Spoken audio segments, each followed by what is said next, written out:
Tusind tak, fordi vi måtte komme her i dag. Der har vi glædet os rigtig meget til. Vi vil starte med at præsentere os. Og jeg hedder Randi Ringgaard Christoffersen, og jeg jobber som leder på Svendbjerggård. Jeg har, og det kan I se her, Svendbjerggård, vores dejlige hus. Jeg har jobbet på Svendbjerggård i 19 år. Og derfor har jeg meget stor erfaring med at arbejde både med mænd, kvinder, LGBTQ+, og deres børn. Inden jeg kom på Svendbjerggård, så har jeg jobbet på behandlingshjem for børn og unge, som havde været udsat for grov incest og andre grove forsømmelser. Jeg er uddannet socialpædagog, psykoterapeut, og så er jeg specialist i sexologisk rådgivning. Og så er jeg i gang med at tage en master i ledelse. Ja, og jeg hedder Karina Sul Andresen, og jeg er udviklingskonsulent på Svendbjerggård, og jeg har en baggrund fra dansk og sociologi på Universitetet i København. Ja. Skifter du? Ja. Jeg tror, jeg går lidt herud til siden, så kan I bedre se. På Svendbjerggård, der indskriver vi mænd, kvinder og LGBTQ+, og deres eventuelle børn. Og de har enten oplevet vold i nære relationer, eller også er de boligløse og har andre sociale udfordringer.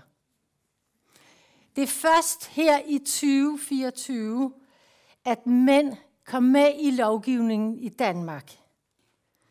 Tidligere så har vi måttet indskrive de mænd under hjemløseparagrafen, som vi også arbejder med. Og derfor er vi meget glade i dag for, at vi kan skrive dem ind under den rette paragraf. Og jeg kender ligesom det, du fortalte om, da jeg for 16-17 år siden begyndte at tale om, at mænd skal have de samme rettigheder som kvinder. Det kunne folk ikke lide at høre i Danmark. Men nu hører det, og det er dejligt. Vi har mennesker, som oprindeligt kommer fra hele verden, enten dem selv eller deres forældre. Og vi har også haft æren af at have nordmænd boende hos os. Vi har 28 værelser af forskellige størrelser. På de mindste værelser kan der bo én voksen og et barn, og på de større kan der bo flere voksne og børn. Alle hos os, de bor dør om dør, ligesom i en opgang i et lejlighedskompleks. Når vi har indskrevet par, så er det par, som er boligløse og har andre sociale udfordringer. Vi indskriver ikke par, hvor der indbyrdes af voldproblematikker. Det kunne være interessant at arbejde med det på et tidspunkt, men så langt er vi ikke i Danmark endnu. Men måske det kommer. Når det handler om vold i nære relationer, du må gerne skifte, ja, så oplever vi alle former for vold på Svendbjerggård. Fysisk, psykisk, seksuel, materiel, økonomisk, digital vold og stalking. Vi har i gennemsnit indskrevet lige mange kvinder og mænd. Det er ikke så ofte, vi har LGBTQ indskrevet, men det sker en gang imellem. Vi oplever også mennesker, som har oplevet gensidig vold. De mænd, der har oplevet vold, det er mænd, som lever i heteroseksuelle eller homoseksuelle forhold.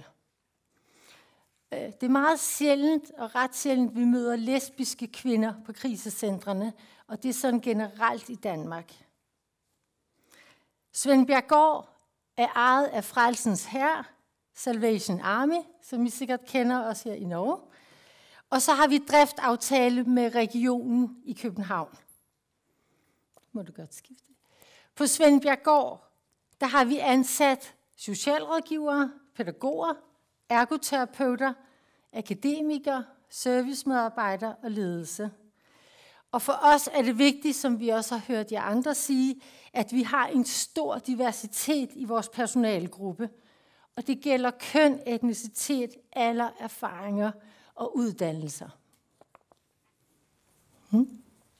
Ja, så vil jeg fortælle lidt om vores historie i Danmark. Altså, krisecenter er udsprunget af kvindebevægelsen, Og vi er meget taknemmelige for det, kvindebevægelsen gjorde, som satte vold i nære relationer på dagsordenen. Med tiden så kom der også fokus på, at mænd også oplever vold i nære relationer. Og ligestillingskampen har i den her sammenhæng også handlet om at få anerkendt, at mænd på trods af deres fysiske styrke, og ofte er de stærkere end kvinder fysisk, så kan de sagtens opleve vold i nære relationer alligevel. Som en fra Romerike sagde, det sidder ikke på kroppen, det sidder i hjernen også. Og så der har været den her bevægelse fra mænds vold mod kvinder til, at vold foregår i alle, altså det kan ramme alle mennesker og være ligegyldigt køn. I forhold til lovgivningen, der fik kvinder deres egen krisecenterparagraf i 2004, og den nuværende, som vi har i dag, paragraf 109 i serviceloven, kom i 2006. Og der har været løbende debat om mænd skulle skrives ind i den her lovgivning, og det blev de så her i juli 2024. Det første udkast, eller der har været de her høringer undervejs. Den seneste var i 2023. Svend Bjergård Randi blev inviteret ind til et dialogmøde med ligestillingsministeren sammen med andre store aktører i Danmark. Og det første udkast, der kom, var, at der skulle være en hovedparagraf 109, som var for kvinder, en 109a for mænd og en 109b for andre personer. Vi argumenterede blandt andet for, at der skulle være en paragraf, som indeholdt alle personer, og vi henviste blandt andet til den norske lovgivning og også til Finland. I Norge står der mænd og kvinder, og i den finske står der faktisk alle personer. I praksis, der er der, altså lovgivningen i Danmark fortæller ikke noget om, hvordan vi skal drive krisecentre i Danmark. Så vi kan gøre det på mange, kommunerne kan gøre det på mange forskellige måder. Man kan have separate, specialiserede krisecentre for kvinder, mænd, LGBT+, LGBT+ med anden etnisk baggrund. Og så kan vi have et sted som Svendebjerggård, og der er også noget af Egmundgården og Garvergården i Københavnsområdet, som også har, som rummer alle. Jeg synes, der er et perspektiv i det her med land og by, at nogle gange, når vi taler krisecenter, så kommer vi til at tale ud fra storbyen, hvor der er mange mennesker, og hvor der er plads til mange forskellige tilbud. Men når vi også kigger lidt på landområder, hvor der er færre mennesker, og hvor de skal dække et stort område, så kan det være svært at have de her separate tilbud, fordi at der ikke er nok søgning. Og det er vigtigt, at der også er god kvalitet og et højt fagligt niveau ude i landområderne i forhold til at kunne tilbyde et ordentligt tilbud til alle mennesker i landet, tænker jeg. Og så er det også det her økonomiske perspektiv med, at der er et begrænset antal ressourcer til krisecenterområdet. Så det er også vigtigt, at vi får brugt de her ressourcer på en måde, så vi får hjulpet flest mennesker, så der ikke står et halvtomt krisecenter et sted og et andet sted med venteliste. Men jeg tænker, at i Danmark er vi meget taknemmelige for, at vi har muligheden for selv at bestemme i de enkelte kommuner, hvordan vi vil drive krisecenter, så vi ligesom kan have alle mulige forskellige slags tilbud. For jeg tænker, der er ikke et tilbud, der passer til alle, men jo flere forskellige tilbud vi har, jo flere mennesker kan vi også nå, og som samlet krisecentertilbud for hele landet, nå så mange mennesker som muligt. Ja. Svend Bjergårds historie er, at vi, som sagt, er ejet af Frelsens Hær. Vi startede som et sted for ugifte kvinder, der var kommet i uføre, som man sagde, og som boede der med deres spædbørn. Senere hen blev det et børnehjem, og så var der en årrække, hvor det var lidt forskelligt, hvad der var et tilbud i huset. Men i 1988 blev Frelsens Hær spurgt fra Københavns Amt. Det findes ikke mere, nu er landet inddelt i regioner, men det svarer lidt til en region. Spurgt om Frelsens Hær ville drive et krisecenter, og det sagde Frelsens Hær ja til på en betingelse, at de også måtte skrive mænd ind. Og det handler meget om, at vi er ikke rundet af kvindebevægelsen, og heller ikke en politisk fløj, men vi er rundet af Frelsens Hærs menneskesyn, og det er det, der meget driver både værdierne og menneskesynet på mennesker. Og det vil du komme lidt mere ind på også, Randi. Ja. Fordi som Karina sagde, så jobber vi ud fra et kristent menneskesyn. Så derfor så betragter vi, at alle mennesker er lige, alle mennesker er lige værdige, og alle mennesker er helt unikke. Og du må godt bladre, Karina. Ja. Noget af det vigtigste, de temaer, der er i det kristne livssyn, det mener vi er diversitet, inklusion og faglighed. Fordi flere undersøgelser om diversitet viser, at der er en meget større social samhørighed og trivsel i grupper, hvor der er stor diversitet. Diversitet, det hjælper med at reducere fordomme og diskrimination. Fordi det skaber en kultur, hvor der er plads til mange forskellige perspektiver og erfaringer, og de anerkendes og respekteres. Med inklusion, så ved vi, at det hjælper med at nedbryde negative stereotyper og fordomme, fordi det fremmer forståelse og accept.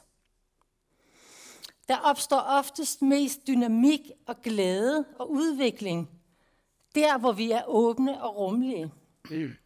Og der opstår oftest ufred og lukkethed og vrede, der hvor vi begrænser adgang for bestemte grupper af mennesker.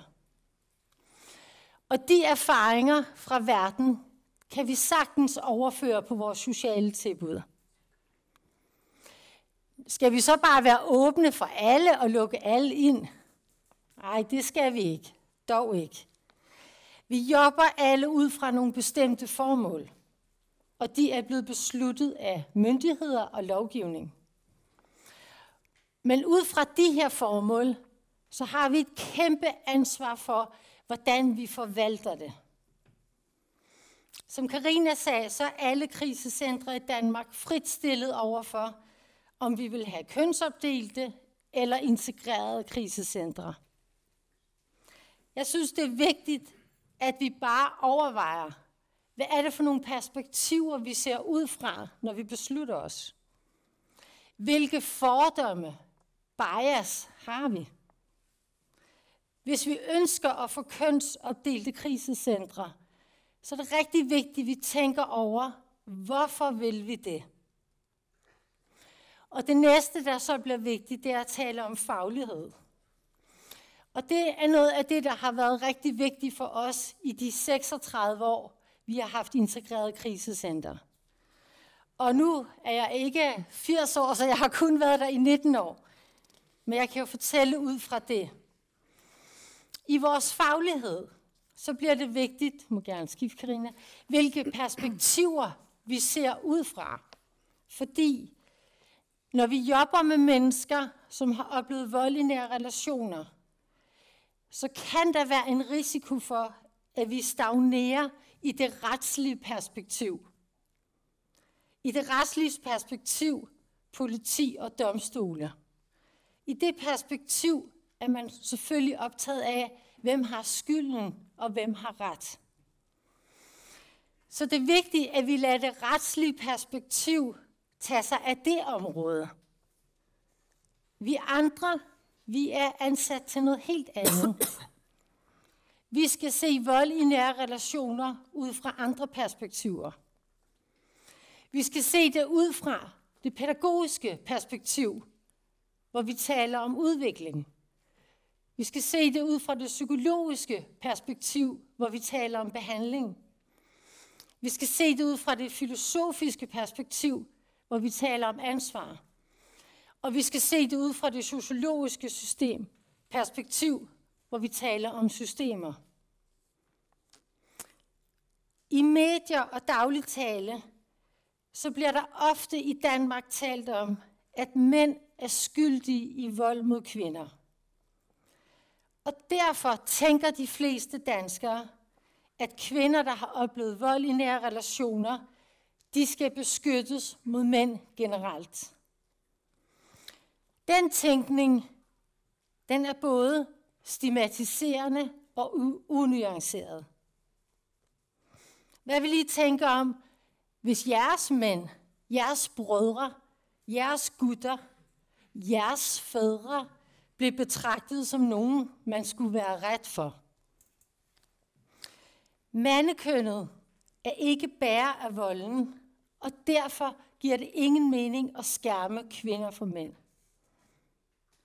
Jeg vil våge den påstand, at den tænkning er med til at gøre større skade end gavn. Hvilke erfaringer har vi så fra Svendbjerggård? Jeg har spurgt mange af dem, der har boet på Svendbjerggård og som bor der nu. Og de fortæller, jamen vi lærer så meget af hinanden ved at bo sammen. Og vi ser det i dagligdagen. De sidder sammen og taler. De hjælper hinanden med hverdagens opgaver. De passer hinandens børn, og de laver mad sammen. Og det er også gældende for kvinder, som har en anden etnicitet end dansk. De indgår lige så meget i fællesskaberne. På Svendbjerggård der har vi store fællesstuer og fælleskøkkener. Og her mødes de til arrangementer mange gange i løbet af dagen og ugen. Jeg har aldrig oplevet, at der er nogen, der ikke vil komme ned i stuen eller i køkkenet, fordi der var nogle andre køn. Men jeg har oplevet, at de kan blive sindt på hinanden over, at der ikke er blevet gjort rent i køkkenerne eller på toiletterne. Hos os, der lærer kvinder, mænd, LGBTQ+, og deres børn, at det ikke er alle af andre køn, der benytter vold. De lærer, at der er så mange søde og venlige mennesker, og at vold handler om så meget andet end køn. Og derfor behøver de ikke undgå hinanden. Da lovgivningen i Danmark skulle laves om, som Karina fortalte om, så var der mange i Danmark på kvindekrisecentrene, som ikke ønskede, at vi skulle have integrerede krisecentre i Danmark. Fordi de var bange for, at den såkaldte voldsudøver kunne indskrive sig på et integreret krisecenter. Og det ved jeg også, I er optaget af her i Norge. Og jeg måtte fortælle de medarbejdere og politikerne, som jeg talte med, at det er en fuldstændig ubegrundet frygt. Og som vi alle sammen ved, at der er intet i verden, der er 100% sikkert. Men det er helt uklogt, hvis vi bygger en lovgivning på en ubegrundet frygt.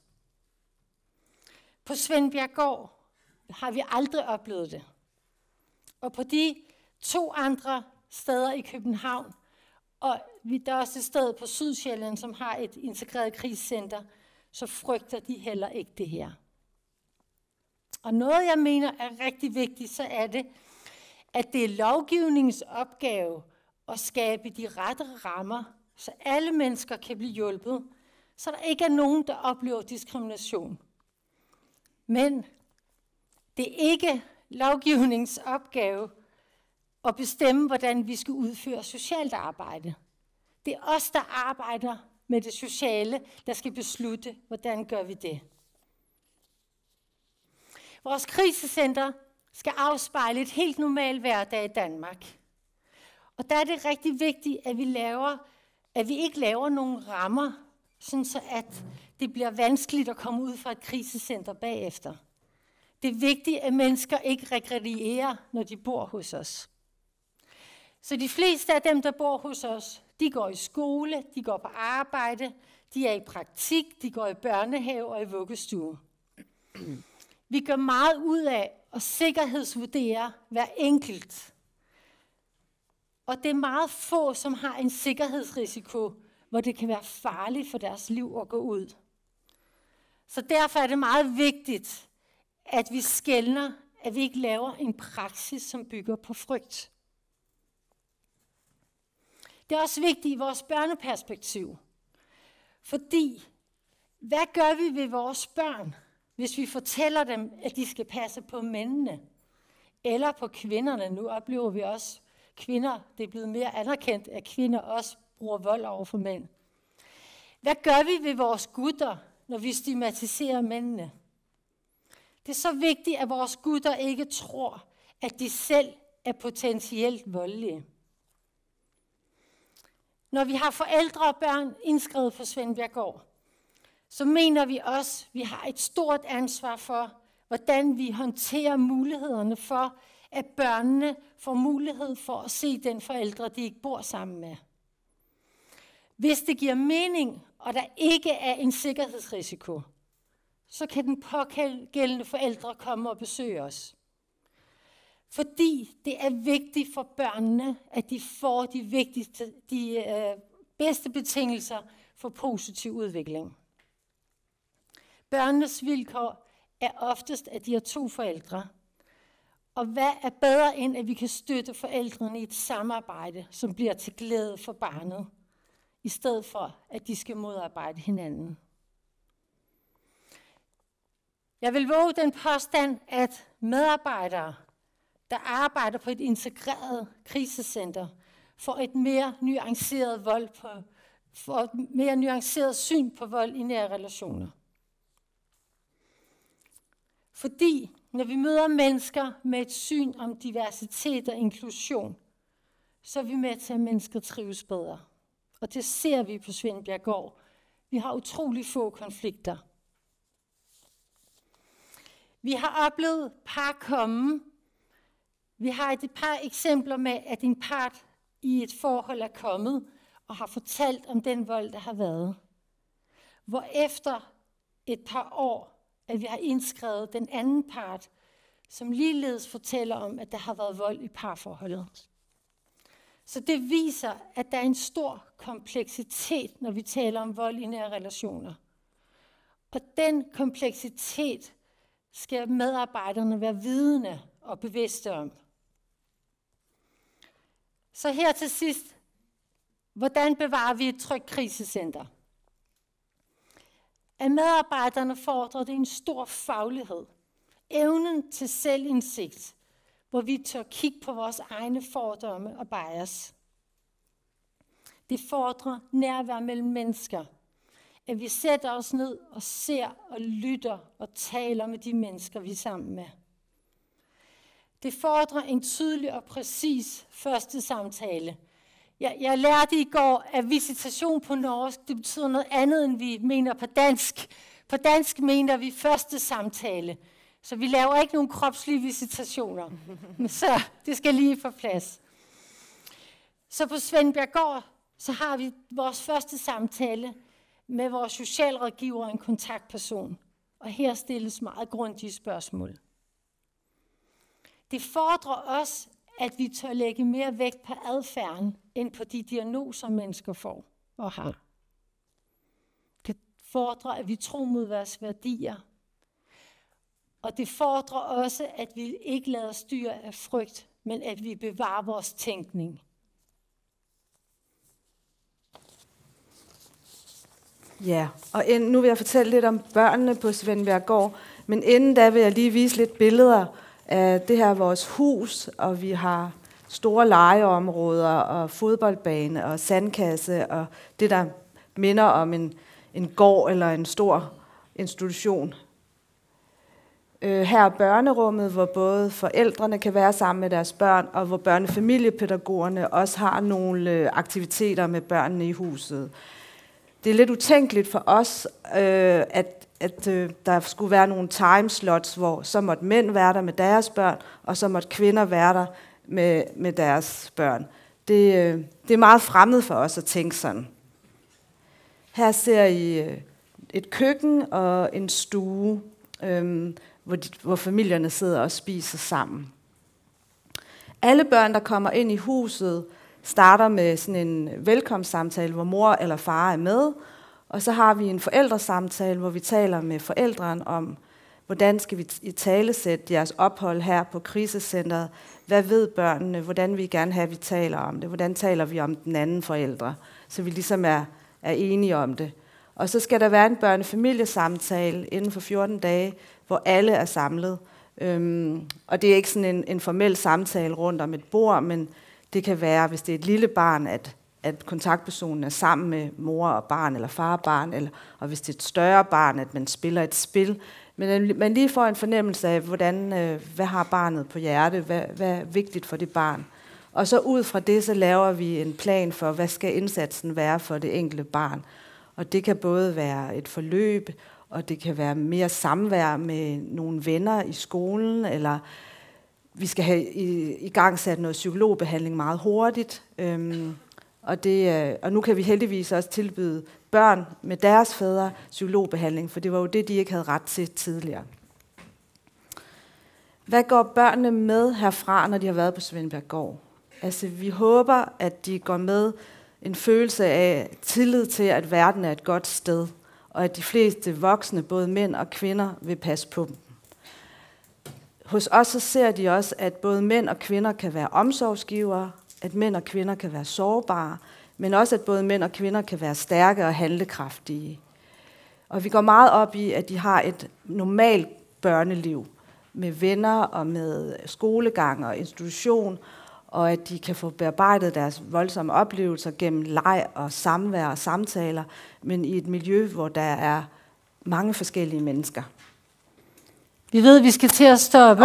Ja, vi vil også gerne afspejle normaliteten, den omgivende samfund. Børnene skal jo ud igen meget hurtigt til deres egen lejlighed eller et hus, hvor der jo også er børn, unge, ældre, mænd, kvinder, brune, hvide. Nogen har arbejde, nogen har ikke arbejde, men alle har en eller anden dagrytme omkring børnene ofte. Så det er vigtigt for os, at vi er så normale som muligt. Og det normale er jo oftest, at kvinder og mænd kan omgås hinanden respektfuldt, trygt, uden at krænke hinanden. Og det vil vi gerne vise. Vi oplever også, som vi taler om, at der opstår fællesskaber på kryds og tværs, og ikke så meget på grund af køn. Det kan mere være, har børnene nogle relationer? Er der god kemi? Er der et tema, de er optaget af? Så de finder sammen på grund af interesser og alle mulige andre ting end absolut deres køn. Men også nogle gange på grund af deres køn. Og så vil vi gerne vise, at alle køn er gode.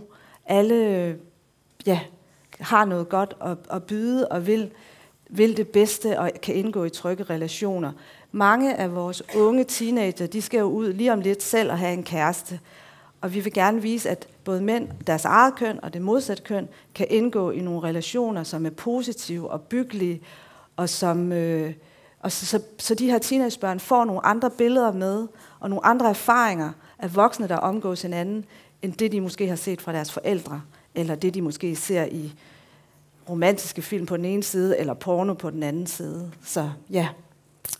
Lige den sidste. Og vi er færdige om 10 sekunder, Silje, fordi vi synes, det var rigtig vigtigt. Jeres digter, Nordahl Grieg, fantastisk vers. Her er dit værn mod vold.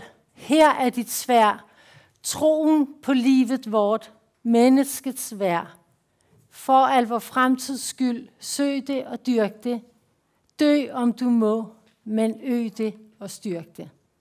Og jeg tror, vi alle sammen nogle gange har god glæde af at dø i vores holdninger, og lade os turde udfordre. Så tak, fordi I vil høre på os. Tak.